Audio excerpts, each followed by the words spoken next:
शिल्पकार जी बता रहे थे कि पांडे जी की तबीयत थोड़ी दिनों से खराब है। अभी संडे को उनका हार्ट अटैक हुआ तो थोड़ा सा हम लोग देखे तो पांडे जी बहुत दिन से लाइब्रेरी आ नहीं रहे थे।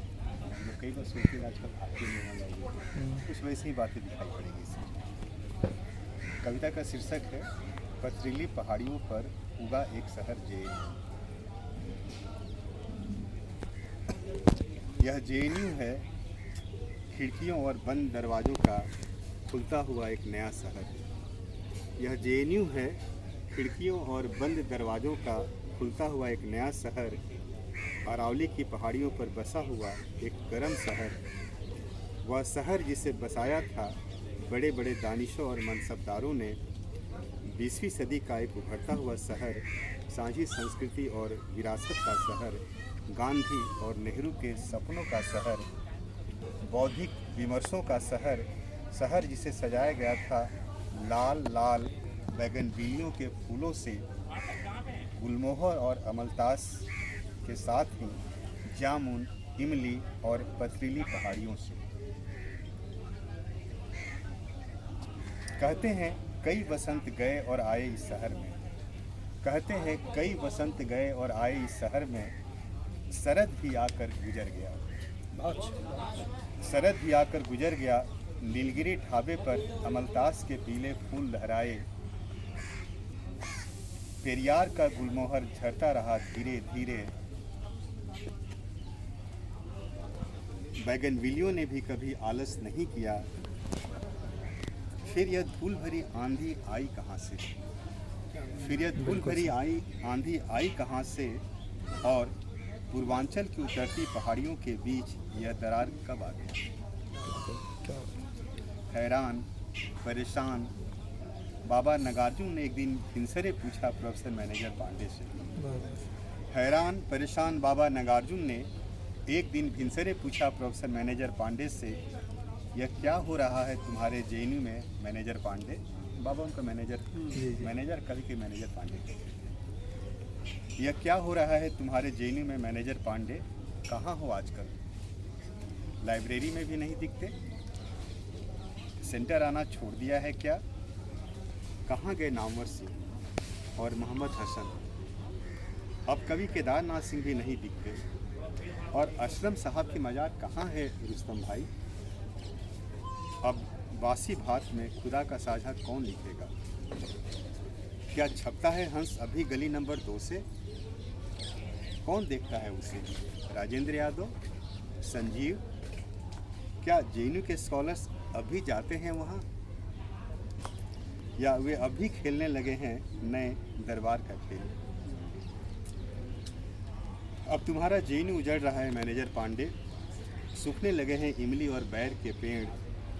अब जेएनयू की सड़कों पर नहीं दिखते प्रभात पटनायक, रोमिला थापर, योगेंद्र सिंह और कपिल कपूर। अब मुनीस रजा भी नहीं आते हैं झांकने अपना विश्वविद्यालय। अब मुनीस रजा भी नहीं आते हैं झांकने अपना विश्वविद्यालय। अब विद्या पथ पर भी नहीं दिखते बिमला प्रसाद। ये सर्कुलर रोड की विद्या पथ है। बिल्कुल। अब विद्या पथ पर भी नहीं दिखते बिमला प्रसाद, और नहीं सुबह सुबह कंधे पर झोला लटकाए पैदल आते सीधी भामरी।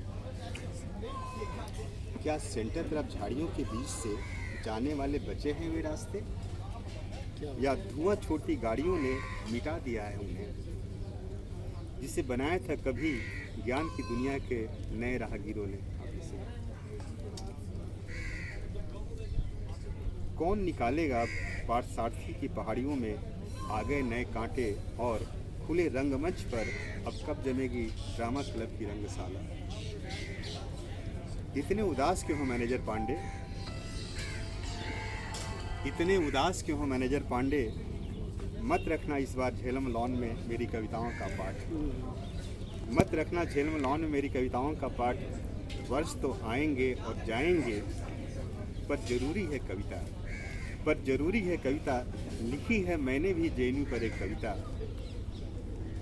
कभी पढ़ना फुर्सत में, और अगर कभी कोई होगा कार्यक्रम तो बुला लेना अपने पथरीले शहर में, जहाँ शाम के झुल्लके में उड़ते हैं कई मोर, धुंधलाई पहाड़ियों में लगती है अलसाए बादलों की एक लंबी दौड़।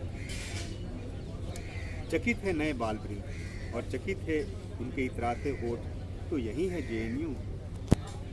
पथरीली पहाड़ियों पर उगा हुआ एक नया पथरीला शहर जेएनयू, नई सदी का इनकलाबी गीत गाता जेएनयू, आधा भारतीय तो थोड़ा ठेठ, थोड़ा पश्चिम तो आधा कस्बाई।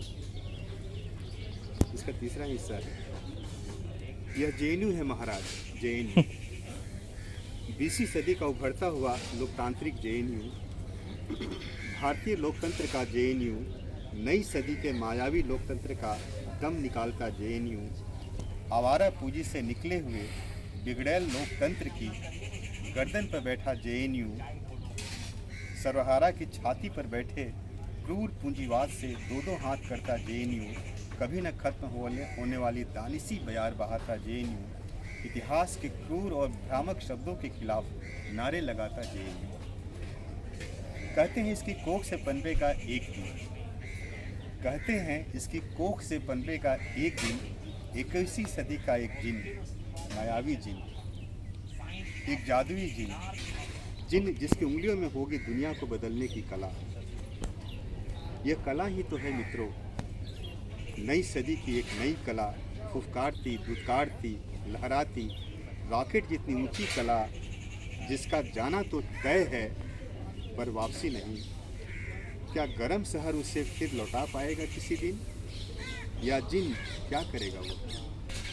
जिन जिसकी जान अटकी है मदारी के डमरू में, बाबा के त्रिशूल में, तुलसी के मानस स्थली में, गंगा घाटी में। चौथा है, कहते हैं सदियों से भाग रहा है जिन, कहते हैं सदियों से भाग रहा है जिन, भाग रहे हैं बाबा, भस्मासुर, त्रिशूल। अब जनपद की राहों पर फिर से छा गई है एक बेचैनी, दुविधा, द्वंद्व, गढ़ बचेगा या जाएगा? गढ़ बचेगा या जाएगा? क्या बाबा नागार्जुन और त्रिलोचन फिर आएंगे जेएनयू की धरती पर? क्या बाबा नागार्जुन और त्रिलोचन फिर आएंगे जेएनयू की धरती पर? गरम पहाड़ियाँ क्या फिर बरसाएगी आग के गोले? और बसंत क्या फिर आएगा अरावली की पहाड़ियों पर? कवि प्रमोद तिवारी की कविताओं में क्या पेरियार के गुलमोहर फिर झड़ेंगे? अमलतास के पीले फूलों का क्या होगा? क्या फिर बोराएंगे आचार्य द्विवेदी के निबंधों में आम? आखिरी साहब, अब चुप है यह धरती और नीला आसमान, अब चुप है यह धरती और नीला आसमान, दो शांत हवाएं, तीर जल, आग की दहक दहक, मिट्टी की महक, क्या यह पंचभूत ही है जो समा गया है जेएनयू की धरती में? बंद दरवाजों के बीच से झांकती है दो नीली आंखें, बंद दरवाजों के बीच से झांकती है दो नीली आंखें, चतुर आंखें, बड़े बड़े शिक्षों के बीच खड़ी दो आंखें। जो लोग गए होंगे उधर नए गढ़ की मुंडेर पर बैठी गोराएं लौट आती है बार बार, शिक्षों से बने लोहे के नए बंद दरवाजे देखती है कातर निगाहों से। दक्षिणी कोने में बैठी दो नवजात आंखें करती है इंतजार, दूर खड़ा लाल दरवाजे का पहरेदार चिल्लाता है जोर से, सावधान सावधान, मत बढ़ो उधर पथिक, मत बढ़ो, बंद है नए गढ़ के सभी दरवाजे। आंखें देखती है बार बार, आंखें देखती है बार बार, नीले आसमान में तैरते बादलों की, बंद हो गए नए दरवाजों को, अंदर का पहरेदार चुप है, अंदर का पहरेदार चुप है, शांत है उसकी ध्वनियाँ, धीमी पड़ती धड़कनों से आती है एक दूर की आवाज़, सावधान परिंदे सावधान, वक्त बदल गया है, उठा लो नए गढ़ की दीवारों से अपने घोंसले, उठा लो नए गढ़ की दीवारों से अपने घोंसले। क्या सुनी नहीं तुमने फरमान, क्या सुनी नहीं तुमने फरमान, किसने कहा था तुम्हें गढ़ की दीवारों पर बनाने अपना घर? उड़ो खूब उड़ो आसमान में, आसमान में भागते बादलों के बीच, काले सफ़ेद बादलों के बीच, दुनिया भर के बादलों के साथ, नीले आसमान को ललकारते बादलों के साथ, परदेश गए बादलों को उठो, रामगिरी से हिमालय की तरफ दौड़ते कालिदास के मेघ के साथ, पर यह गढ़ नहीं रहा तुम्हारा, लौट जाओ अपनी नई दुनिया में। रामगिरी के यक्ष भी तो गया था एक दिन हिमालय। रामगिरी से यक्ष भी तो गया था एक दिन हिमालय, बनाने एक नई दुनिया। बस कविता यही समाप्त।